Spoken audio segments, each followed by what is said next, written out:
Buenas tardes y bienvenidos a nuestro tercer foro de rumbo a las elecciones 2023.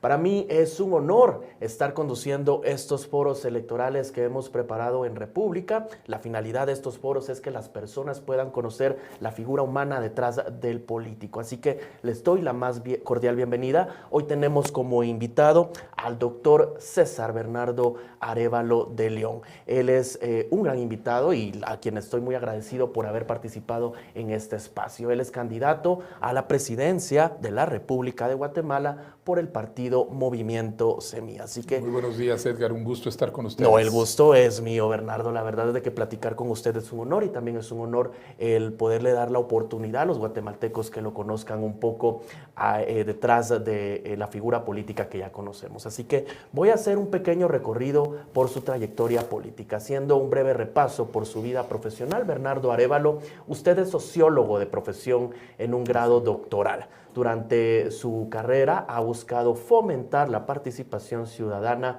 en la política y la economía de Guatemala. Nació en Uruguay por el exilio que vivió su padre, el presidente Juan José Arévalo. Ha coordinado múltiples proyectos a nivel nacional e internacional de promoción de paz y resolución de conflictos. En 2019 también fundó el partido político Movimiento Semilla, del cual actualmente es diputado. Ha fungido como jefe de bloque legislativo y ha sido parte de múltiples comisiones como la de Derechos Humanos, Asuntos de Seguridad Nacional y de Relaciones Exteriores. Así que, doctor, de nueva cuenta, bienvenido y muchísimas gracias por compartir con nosotros. Un gusto, Edgar, un gusto estar con ustedes. Y bueno, también yo quiero agradecer a las personas que de alguna manera están siguiendo esta transmisión y se están conectando para poder estar enterados de todo este proceso electoral en Guatemala. Y aprovecho también para invitarlos a que nos dejen sus comentarios y se suscriban a nuestro newsletter de Elecciones Guate 2023, ya que estamos generando mucho contenido electoral de su interés. En esta entrevista, pues como ya lo dije a manera de introducción, tocaremos temas de interés a los guatemaltecos, pero también queremos adentrarnos a conocer a Bernardo como persona, como hijo, como amigo y por supuesto como político. Sin más que agregar, pues ahora sí, empecemos con esta ronda de preguntas. Y la primera pregunta que yo le quiero hacer es: ¿quién es Bernardo Arévalo? ¿Qué hace en sus tiempos libres? ¿Qué le hace feliz? ¿Cuáles son sus sueños? A ver, mi sueño, soy un guatemalteco que sueña con un país feliz, con una Guatemala donde todo el mundo tenga acceso a una vida digna y donde cuando uno salga del país, y a mí me ha tocado vivir muchísimo afuera, las referencias a Guatemala sean siempre positivas, de un país no solo hermoso como lo es en lo turístico, sino además con un país con salud, un país donde la gente tiene condiciones dignas de trabajo, donde la gente ya no tiene que salir y huir de Guatemala para tratar de encontrar en otros países el futuro que se le niega acá. En mis tiempos libres soy melómano, me gusta mucho la música, escucho música, inclusive cuando voy en auto, y ahora tengo muchas oportunidades, como estamos recorriendo el país, para durante todos esos recorridos de carretera ir oyendo bastante música y repasando. Toco guitarra. Me gusta cocinar, es una forma de relajación.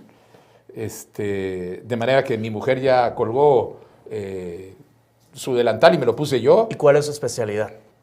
Me gusta mucho la comida italiana, hago risotos que me gustan mucho, pastas, pero cocino también carnes o pollos con salsas, etc.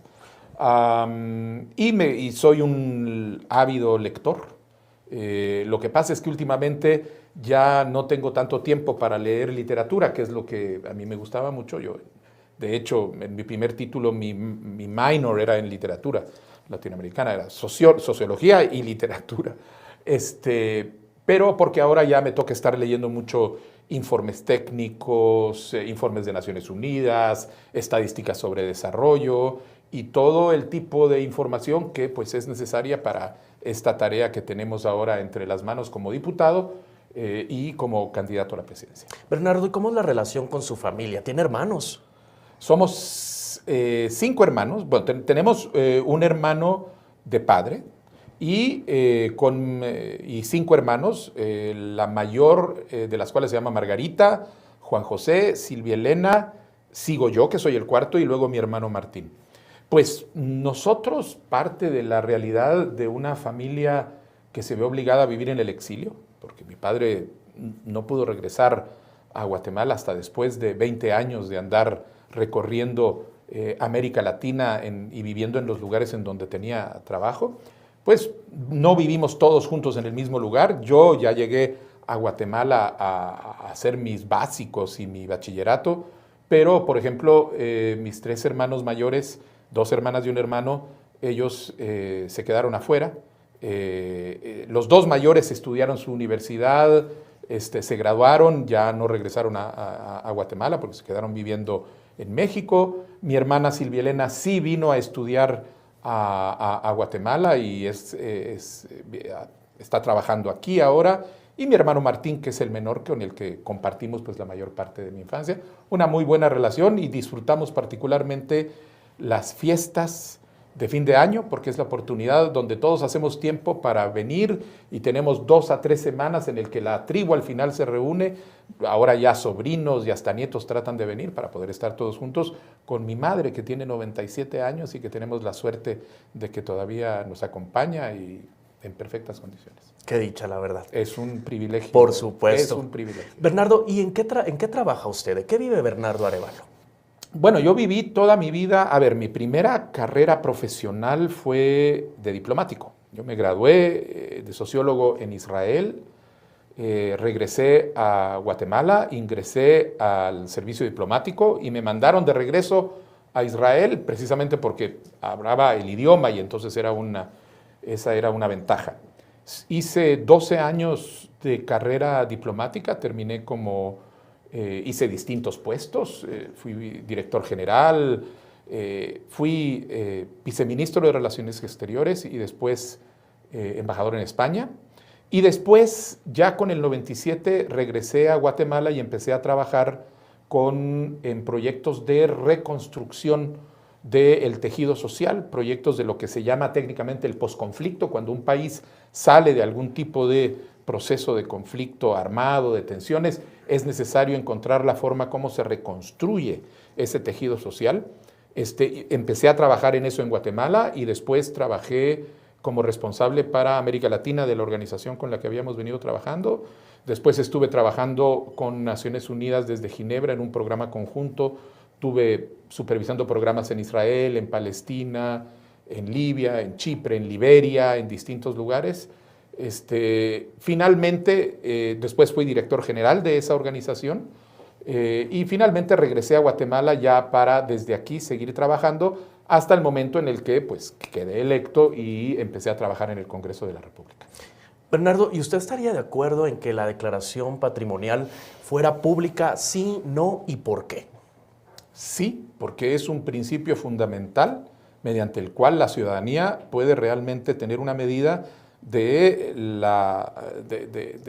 que esa persona que está pidiendo el voto de confianza es una persona cuyos bienes son explicables y que además a lo largo de su desarrollo político se va a poder viendo si efectivamente la mejora en sus bienes corresponde a el salario, por ejemplo, de un diputado, que es un salario limitado y que muchas veces uno se pregunta, ¿cómo harán esos diputados que de repente terminan con naves, vehículos o helicópteros o cualquier tipo de lujos, etcétera, cuando no se puede explicar exclusivamente por eso? Pero bueno, esa ya es otra pregunta y sí, es efectivamente necesario.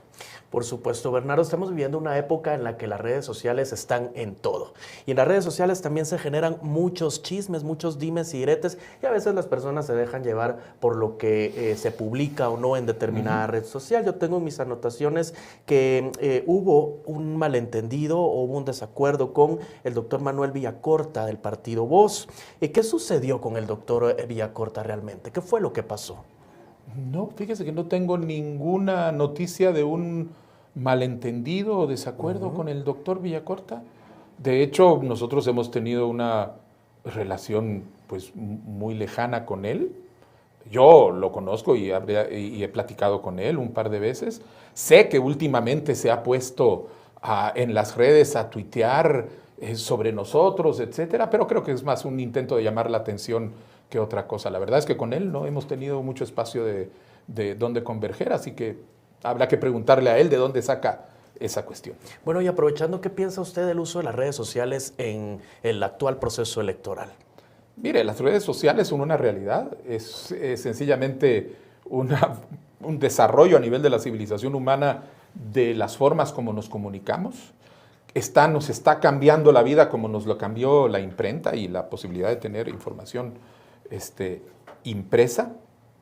Y es una realidad en la que hay que aprender a conducirse, porque de la misma manera como decíamos antiguamente, el papel soporta cualquier cosa, de la misma manera las redes soportan cualquier cosa. No hay algo inherentemente malo en eso de las redes, sino sencillamente como es tan inmediato el proceso de comunicación que se genera alrededor de las redes, hay que tener mucho cuidado para tratar de aclarar precisamente cuando hay ese tipo de chismes, de informaciones, es cierto o no, y eso requiere que los usuarios de las redes, nosotros mismos, tengamos una clara conciencia de la prudencia con que tenemos que actuar, porque así como el papel soporta todo, las redes soportan todo, y tenemos que tener espíritu crítico para poder entrar a analizarlo. Por supuesto, Bernardo, y para introducirme al tema de salud y protección social, quiero enfocarme en un proyecto que su padre inauguró precisamente en 1948, tengo entendido, y me refiero al Instituto de Seguridad Social, ICS, que es pues algo que de alguna manera sirve de apoyo para muchos guatemaltecos, pero que también ha recibido muchas críticas. Doctor, ¿cómo ve usted el funcionamiento actual del Instituto de Seguridad Social? Mire, el funcionamiento actual del Instituto Guatemalteco de Seguridad Social tiene que ser visto desde la perspectiva del abandono que el Estado tuvo sobre ese proyecto como un proyecto estratégico para el desarrollo del Estado. El Instituto Guatemalteco de Seguridad Social tiene básicamente el mismo modelo de la Caja de Seguridad de Costa Rica. De hecho, fueron expertos costarricenses los que vinieron acá y con los expertos guatemaltecos pues construyeron este modelo.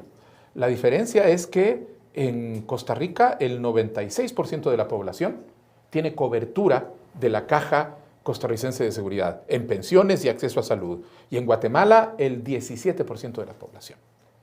No solo eso, sino que el Estado, en la visión original, la visión de mi padre, de Juan José Arévalo, el Estado se comprometía a hacer una apuesta concreta en el desarrollo del Instituto Guatemalteco de Seguridad Social como la gran red de seguridad en pensiones y en salud de los guatemaltecos. Y entonces tenía la cuota del Estado. Ustedes saben, el Instituto Guatemalteco de Seguridad Social funciona con las cuotas de los asegurados y las cuotas de los patronos. Adicionalmente hay una cuota que el Estado daba para asegurar el desarrollo de esa red de seguridad para toda la sociedad. Y eso se abandonó inmediatamente. Hoy ningún gobierno desde entonces hasta el día de hoy ha pagado esa cuota de Estado. De manera que cuando alguien dice, mire, es que hay críticas al funcionamiento del ICS, claro que hay críticas, pero las críticas son el resultado del abandono que históricamente hicimos como Estado de ese proyecto que si lo hubiéramos hecho funcionar, tendríamos hoy los guatemaltecos pensiones para todos, acceso a la salud, y eso es lo que tenemos que retomar. Porque a pesar de que, bueno, ya vamos 70 años retrasados, no podemos renunciar a tener esos objetivos mediante los cuales los guatemaltecos tengan acceso equitativo a pensiones dignas, a salud y a otros servicios como educación, etcétera. Por supuesto, Bernardo, usted ya nos dio un poco de lo que usted cree que podría mejorar el ICS, pero ¿cuáles serían o qué estrategias se podrían utilizar para mejorar su eficiencia? Bueno, lo primero es hay que tomar conciencia de que el proceso de crecimiento y desarrollo del ICS tiene que ser un proceso gradual. O sea, no puede ser de la noche a la mañana vamos a pasar del 17 al 97% de cobertura. No estaba pensado de esa manera y no puede ser. Tenemos que tener una estrategia gradual, una estrategia mediante la cual se van tomando decisiones para empezar a ampliar la cobertura hacia sectores que actualmente no están cubiertos. Algunos pasos se han dado ya, pero hay que tomar más y muchos más claros de que el objetivo sí tiene que ser la universalización de los servicios, no inmediatamente, sino con un proceso gradual, pero en donde la voluntad política del Estado hace que esto avance. Le doy una medida muy concreta. El otro día salió en Prensa Libre la noticia de que el ministro de Finanzas decía que bueno, que el problema es que la deuda histórica es tan grande, pero le soy franco, basta con que el próximo gobierno se comprometa no a pagar la deuda histórica, que son miles de millardos de quetzales, es una cosa, sino a que empiece a pagar desde su primer año de gobierno la cuota del Estado que le corresponde. Ya solo eso le va a dar al Seguro Social la disponibilidad de fondos para ampliar la cobertura de servicios, construir mayores hospitales, construir a poder acoger a todos esos nuevos cotizantes que van a entrar cuando uno empiece a ampliarlo a otros sectores. O sea que las rutas están, las rutas las conocemos. Lo que hace falta, Edgar, es voluntad política. Claro. Cuando un Estado tiene voluntad política, cuando un gobierno tiene voluntad política, el dinero alcanza. Cuando no se lo quieren robar, cuando no es como la situación actual que tenemos en donde prácticamente el 30 al 40% del presupuesto nacional se va en corrupción, se desaparece en corrupción, los guatemaltecos vamos a empezar a vivir mejor. Es tan sencillo como eso. Por supuesto, doctor. ¿Qué implicaciones positivas o negativas ha tenido en su proyecto político y diplomático ser hijo de un expresidente de Guatemala como lo fue Juan José Arévalo? Mire, es una pregunta muy grande. No por casualidad yo y ninguno de mis hermanos, ninguno de nosotros se involucró en política partidaria. Nosotros nos hemos mantenido cada uno en nuestras vidas profesionales. Muchas veces ligado a lo público, sí. Yo he sido funcionario público, he trabajado en política pública, en temas sumamente políticos, en escenarios posconflicto, pero nunca tomamos la decisión de participar partidariamente. Porque implica en primer lugar, una enorme responsabilidad. El legado de mi padre es un legado histórico dentro de la historia de Guatemala. Es una figura que sencillamente porque este país no se estudia la historia, no tiene la dimensión que en otros países tienen un Lincoln, un Churchill o cualquiera de las figuras que son emblemáticas de esa visión de nación y de Estado que existe. Y eso implica una enorme responsabilidad y un legado. Y no es fácil decidir entrar a la política porque uno dice, bueno, yo no voy a manchar el legado de mi padre. No, yo no quiero cometer errores que disminuyan de esa figura. Hasta que llega un momento en donde, como me pasó a mí en el 2015, cuando uno ve ese movimiento maravilloso donde todos nos vamos a las calles, la ciudadanía, votamos a un gobierno corruptísimo de Otto Pérez Molina, con Roxana Valdetti, los ciudadanos desde la calle votamos a un régimen corrupto para que después en las próximas elecciones nos estafen ese resultado con un señor que decía que no era ni corrupto ni ladrón y salió corregido y aumentado.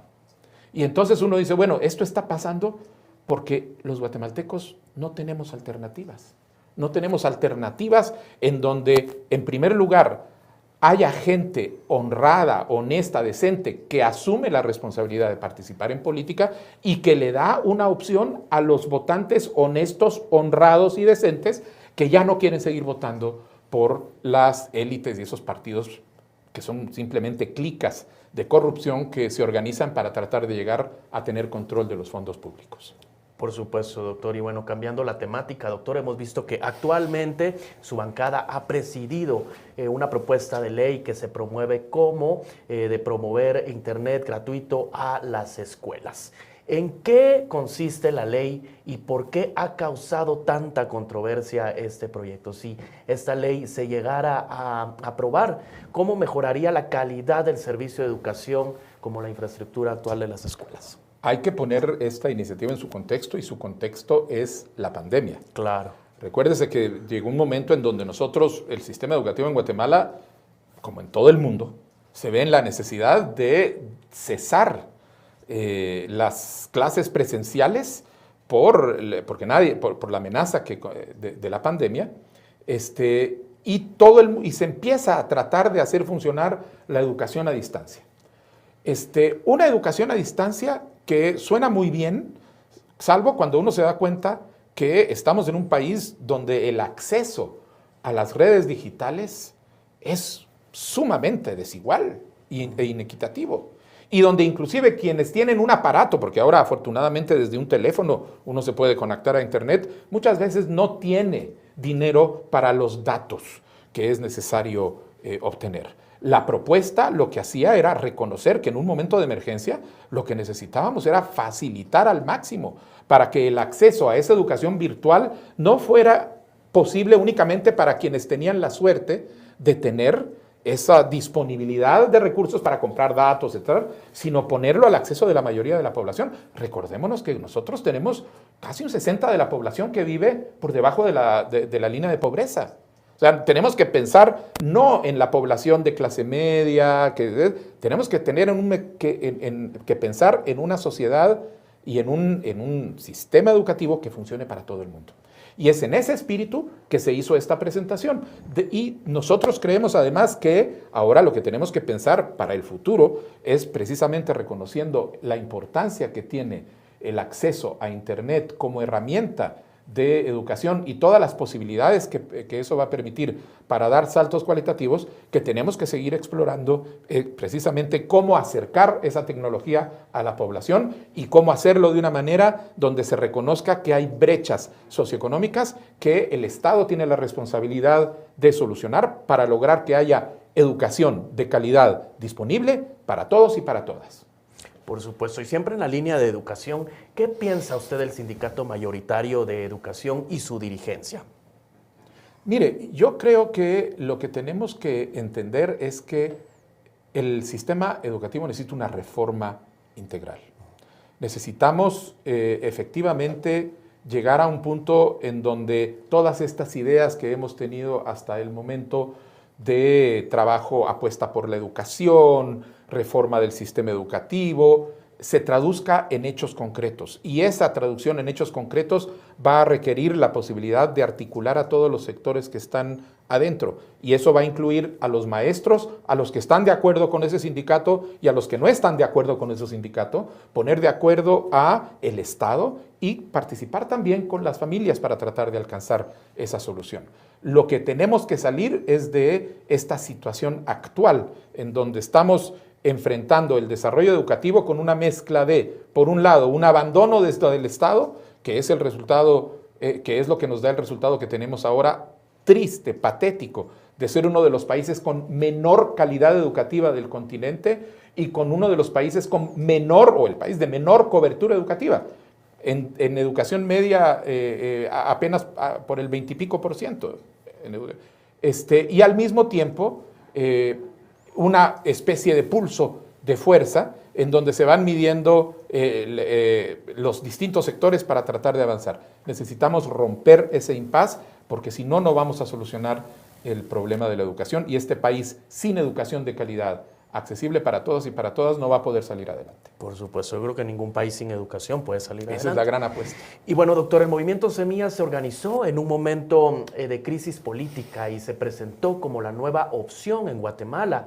Se presentó, de hecho, en las elecciones del año 2019 y en aquel momento se postuló a la exfiscal general Telma Aldana, quien al final pues, no pudo participar.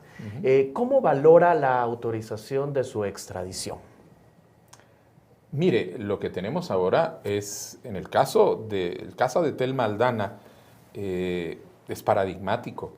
Es la situación de un Estado en donde el nivel de cooptación de las instituciones en los distintos poderes del Estado por parte de estas élites político-criminales, lo que incide es que las instituciones, en vez de empezar a funcionar, en vez de funcionar para perseguir a los criminales, se convierten en instituciones desde donde se está persiguiendo a la gente que quiere hacer justicia. Y no es por casualidad que hoy tengamos, después de décadas, nuevamente un exilio político. Después de que el exilio era ya parte de nuestra historia, hoy tenemos un nuevo exilio político. ¿Y quiénes son parte de ese exilio político? Jueces honrados, fiscales que hacen su trabajo, abogados que se comprometen, que son acusados por las partes más espurias. Hoy tenemos una nueva orden de captura contra un fiscal por el trabajo que estaba haciendo alrededor de ciertos juicios de derechos humanos, pero son de corrupción, de derechos humanos. ¿Por qué? Porque al final el control que tienen estos grupos político-criminales sobre las instituciones de justicia hacen que sirvan a sus intereses, que pueden ser políticos en una oportunidad, que pueden ser comerciales o económicos en otra oportunidad. Y eso, ¿qué certeza le da al guatemalteco? Porque ni usted ni yo vamos a tener el dinero para irle a pagar millones a un magistrado para que dé un dictamen a favor suyo, en un caso que usted... Al final la justicia se termina de convertir en una herramienta que está al servicio del mejor postor, y el común de los ciudadanos y ciudadanas quedamos desprotegidos. Y eso termina con la certeza jurídica que hay en un Estado. Por supuesto, doctor. Vamos a cambiar un poco de tema y vamos a hablar del medio ambiente y la riqueza de Guatemala. Pues Guatemala, sabemos, es rico a nivel de climas y diversidad cultural. Sin embargo, este tesoro ha sido mal cuidado y aprovechado en los últimos años. ¿Cómo se puede fomentar la competitividad económica de una forma sostenible en Guatemala y qué cambios habría que hacer de manera urgente para lograrlo?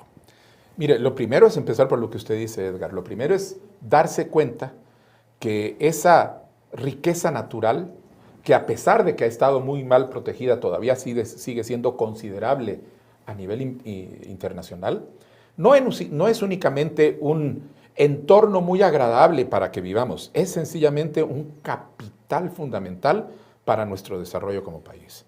Y tenemos que entender la forma como podemos llegar a hacer absolutamente compatible una economía que fomenta el desarrollo de distintos sectores e industrias, pero que al mismo tiempo protege y cuida a esa naturaleza.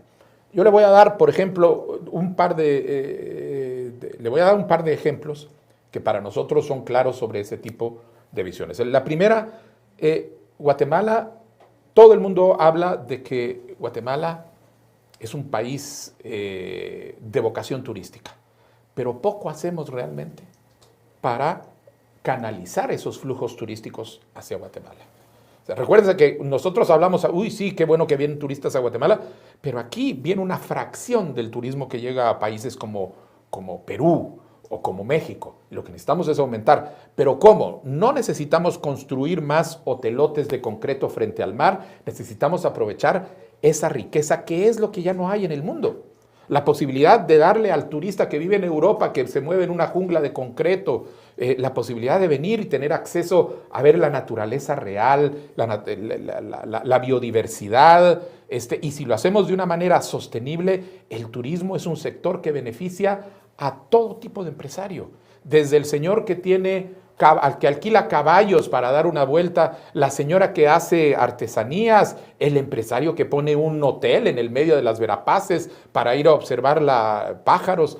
Ese es un gran tipo de apuesta, pero eso depende de que entendamos que tenemos que proteger ese sector. Otro sector al que yo creo que Guatemala debería estar haciendo una apuesta estratégica realmente de mediano y largo plazo es al sector de biotecnología. Nosotros somos uno de los países más megadiversos del mundo. Tenemos una cobertura natural enorme, no tenemos claro ni siquiera cuáles son todas las plantas, las especies vegetales, los hongos que existen en nuestro país. ¿Cuántos tesoros no están ahí enterrados que se descubren a veces porque viene alguien de una universidad en Francia o de una universidad en Japón o en Estados Unidos a hacer una investigación y hoy en Guatemala tienen esto? Nosotros, como país, deberíamos estar desarrollando la investigación para tratar de lograr encontrar esos tesoros y ponerlo a funcionar de una manera que sea sostenible, por una vez, pero que genere empleo, por ejemplo, industrias farmacéuticas y otro tipo de elementos que sabemos. Claro, no lo podemos hacer porque no tenemos un Estado que hace apuestas estratégicas a sectores. Hay gente que dice, ay, qué bonito Cancún, pero Cancún no lo construyeron los hoteleros, Cancún lo construyó el Estado mexicano. El Estado mexicano identificó un lugar y dijo, aquí necesitamos fuentes de empleo, aquí vamos a construir infraestructura y vamos a generar incentivos para que vengan los señores de los hoteles y se pongan. Y tenemos un gran punto de desarrollo. No necesitamos unos Cancunes, pero necesitamos hacer apuestas de esa naturaleza donde el Estado tenga claro cuál es el sector que vamos a desarrollar y dé las condiciones para que los sectores productivos acudan y los desarrollen. Por supuesto, doctor. Bueno, vamos a hacer una pequeña pausa y nosotros pues le invitamos a que continúe con nosotros para conocer más del doctor Bernardo Arévalo.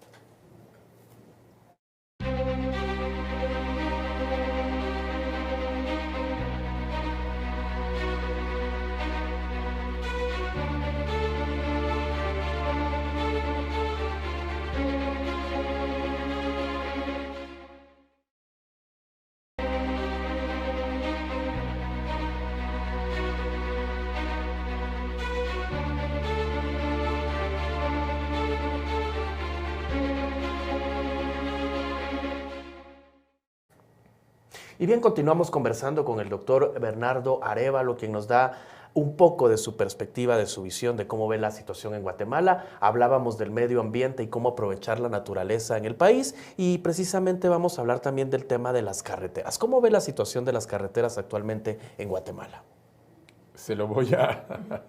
Una muy buena pregunta. Y voy a comenzar con una anécdota.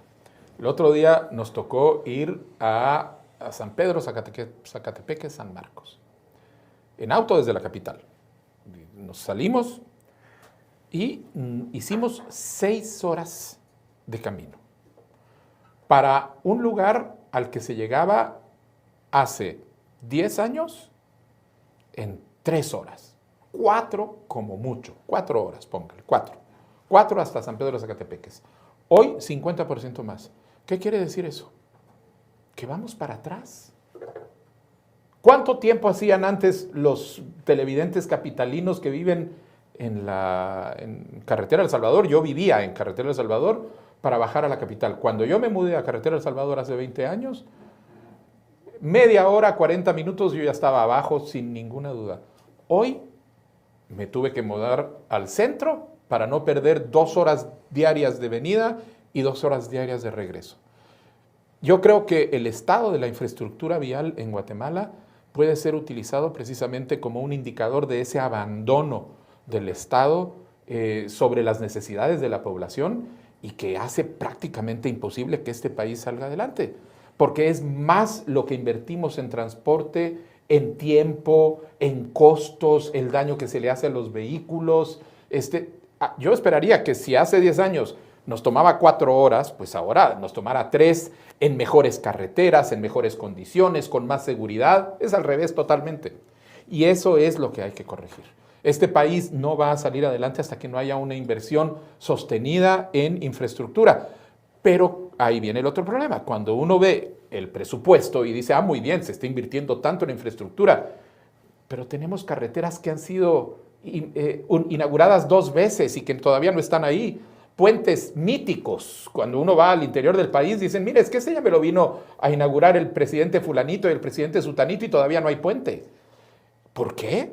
Por la corrupción.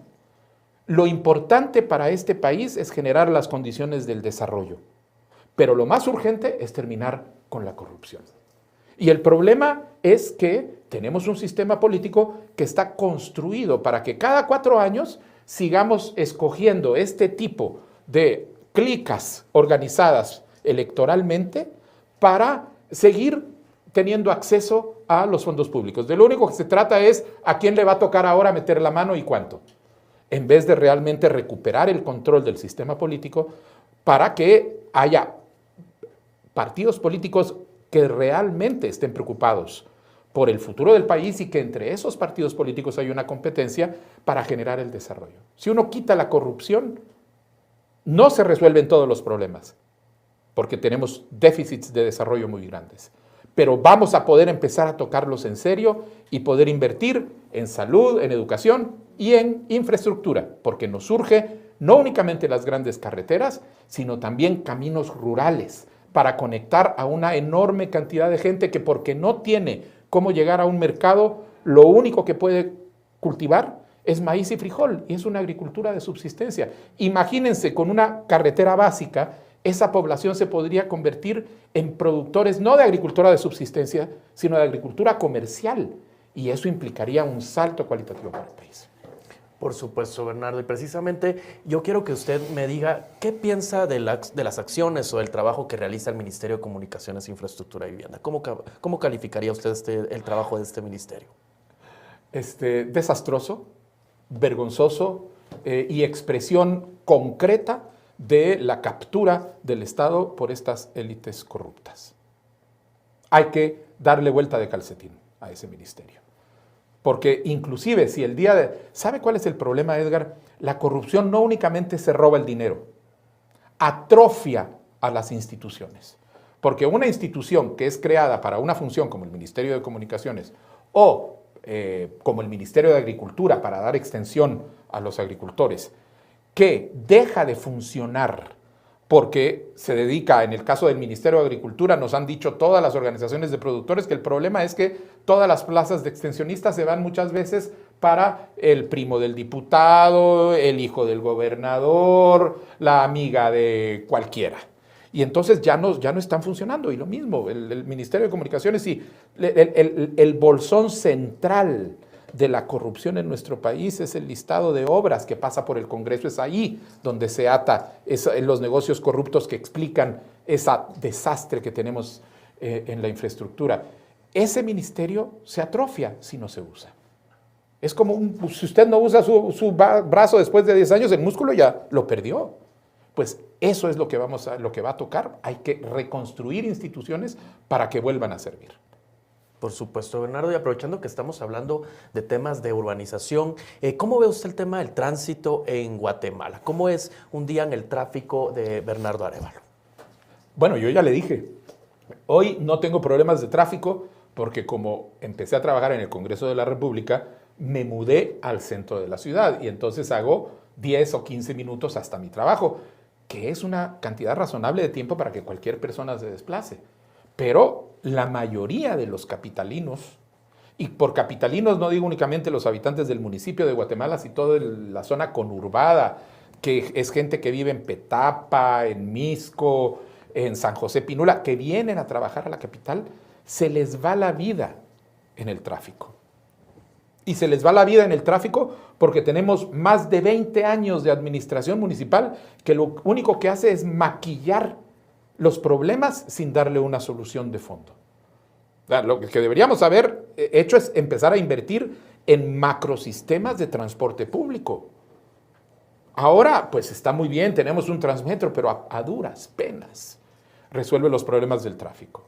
Tenemos que hacer una apuesta muy concreta que además piense no únicamente en el municipio de Guatemala, sino en toda la zona conurbada y que empiece a dar reuniones de transporte masivo, como por ejemplo la construcción de un metro en la ciudad. Ese tipo de pensamiento estratégico con soluciones de mediano y largo plazo son las que tienen que darse. O sea, no nos basta abrir un carril más cuando ya no nos alcanza el carril que tenemos. Tenemos que pensar a futuro y construir calles con 4 carriles, aunque ahora solo podamos llenar 2, porque esos 2 son los que nos van a dar 20 años más hasta que empecemos a pensar en las soluciones del futuro. Y eso es lo que ha estado absolutamente ausente de la administración municipal actual. Por supuesto, Bernardo. Bernardo, otro ministerio que ha sido muy criticado es el Ministerio de Recursos Naturales. ¿Cómo ve usted este ministerio también? ¿Cómo ve el trabajo que realiza este ministerio? Mira, el Ministerio de Recursos Naturales tiene que recuperar la función de convertirse efectivamente en un guardián de los recursos naturales y no en el administrador de licencias que al final se dan sin verdadero interés en el resguardo. Pero eso es parte de la expresión de la falta de visión y de la falta de compromiso político que ha existido en una serie de gobiernos en Guatemala para llegar a tener un máximo aprovechamiento de nuestra riqueza natural. Tenemos fábricas que siguen contaminando ríos, tenemos fábricas o plantaciones que siguen contaminando ríos, no hay prácticamente ningún esfuerzo serio para resolver el problema de tratamiento de desechos sólidos a nivel nacional. Tenemos cuencas contaminadas que ya son problema internacional porque estamos con Honduras realmente en una situación gravísima por toda la contaminación que les llega a ellos a través del Motagua. ¿Y dónde está el Ministerio de Recursos Naturales? Entonces, esa es parte de las tareas que hay que recuperar para tener un Estado que verdaderamente funciona para todos y para todas y que les da un ambiente de calidad. Por supuesto, Bernardo. Ya con esto concluimos nuestra entrevista y pasamos a la serie de preguntas del público. Es importante recordar que estas preguntas que vamos a realizar son preguntas que las personas que ya se suscribieron a República GT nos han enviado. Así que aquí lo importante es que si usted quiere participar de estos foros también, se suscriba a República y nos haga llegar sus preguntas porque nosotros las estaremos realizando en las próximas entrevistas. Así que la primera pregunta es, ¿cómo se podría combatir la desnutrición crónica en Guatemala? Esa es una pregunta dura porque estamos viendo precisamente el resultado en los periódicos de no combatirla. Hace pocos días estábamos viendo la muerte de otro menor en Panzós, el estado de alarma que existe alrededor de esa situación, y es nuevamente otra expresión del abandono. La solución tiene que ser dada, primero hay que entender en dos tiempos. Primero, hay que entender que el problema de la desnutrición no es un problema de alimentación, es un problema de desarrollo.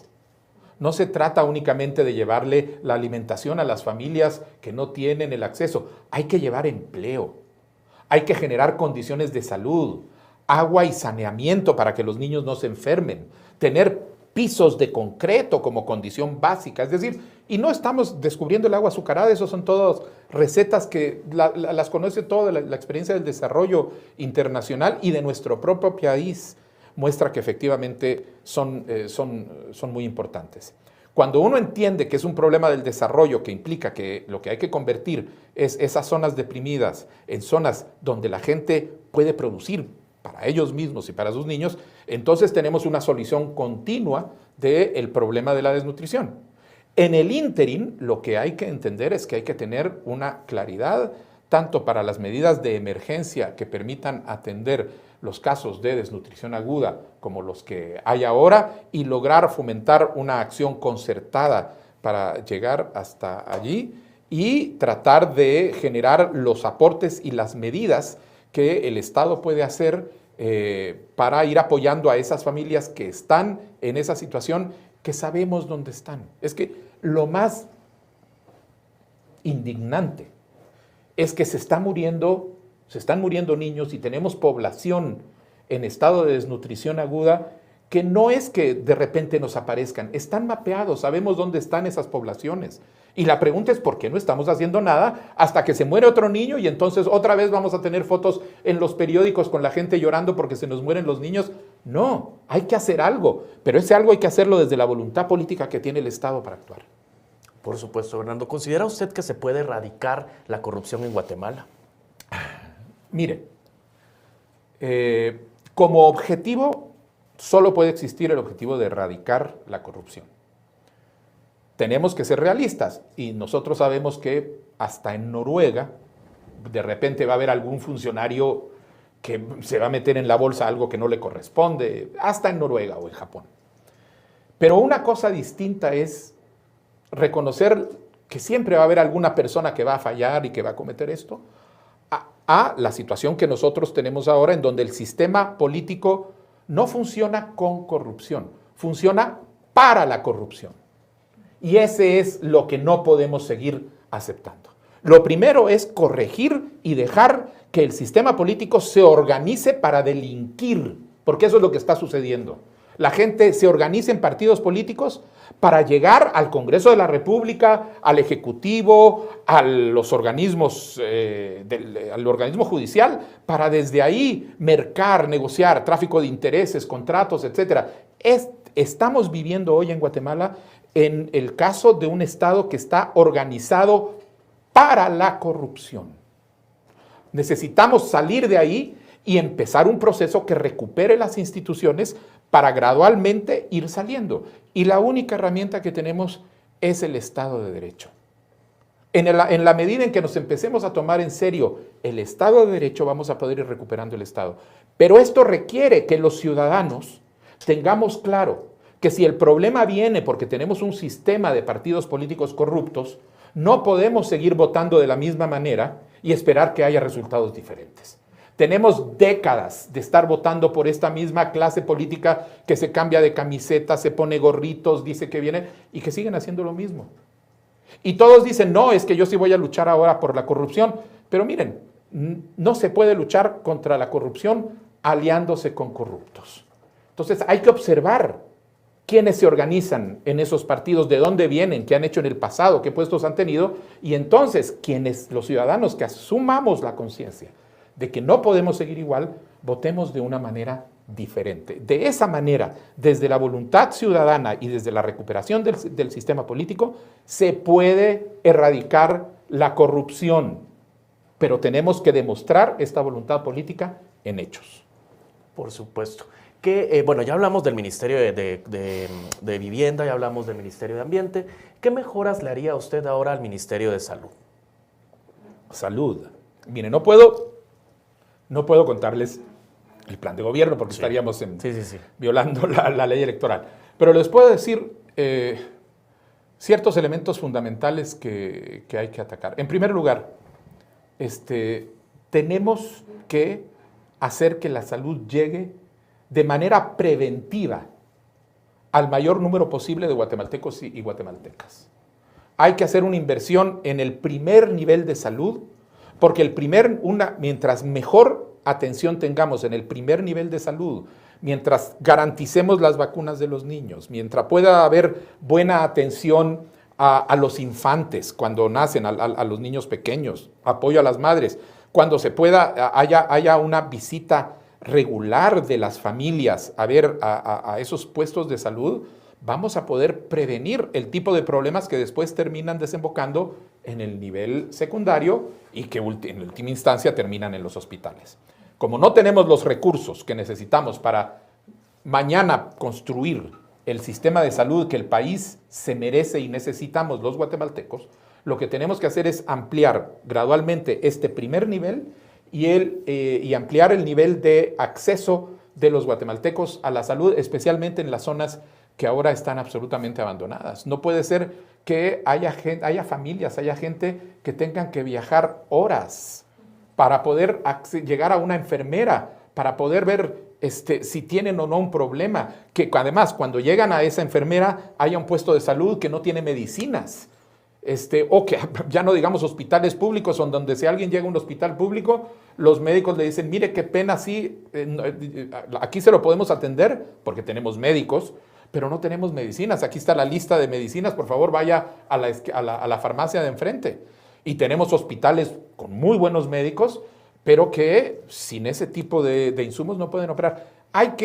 Nuevamente, hay que recuperar las instituciones, porque tenemos instituciones que, bien administradas, con los recursos económicos necesarios, pueden ir gradualmente desarrollando estos sistemas que necesitamos. Pero lo primero es sacar a los corruptos de la jugada. Por supuesto, doctor. Y ya con esto, doctor Bernardo Arévalo, pues concluimos este espacio. Le agradezco de parte de todo el equipo de República que se haya tomado el tiempo para venir y conversar con nosotros, haber aceptado nuestra invitación. Para nosotros es muy gratificante y pues esperamos contar con su presencia en una próxima ocasión. En este momento le cedo la palabra para que usted nos dé un último mensaje a manera de conclusión a los guatemaltecos. Muchas gracias, Edgar, y muchas gracias a República. Y a todos los guatemaltecos, miren, no nos rindamos. No nos basta un país para sobrevivir o un país para huir, del que 1 de cada 4 jóvenes se tiene que ir para encontrar un futuro que aquí no lo va a tener.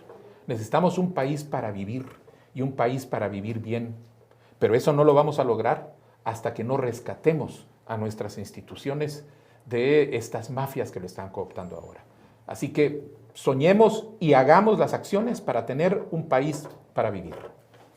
Muchísimas gracias, doctor. Y bueno, gracias por acompañarnos este jueves. Los esperamos el próximo miércoles a la misma hora con nuestro siguiente invitado, que en este caso es el licenciado Armando Castillo. Así que ya lo sabe, suscríbase y síganos en todas nuestras redes sociales. Nos encuentra como República GT. Mi nombre es Edgar Quiñones y recuerde que para elegir por Guatemala, elija República.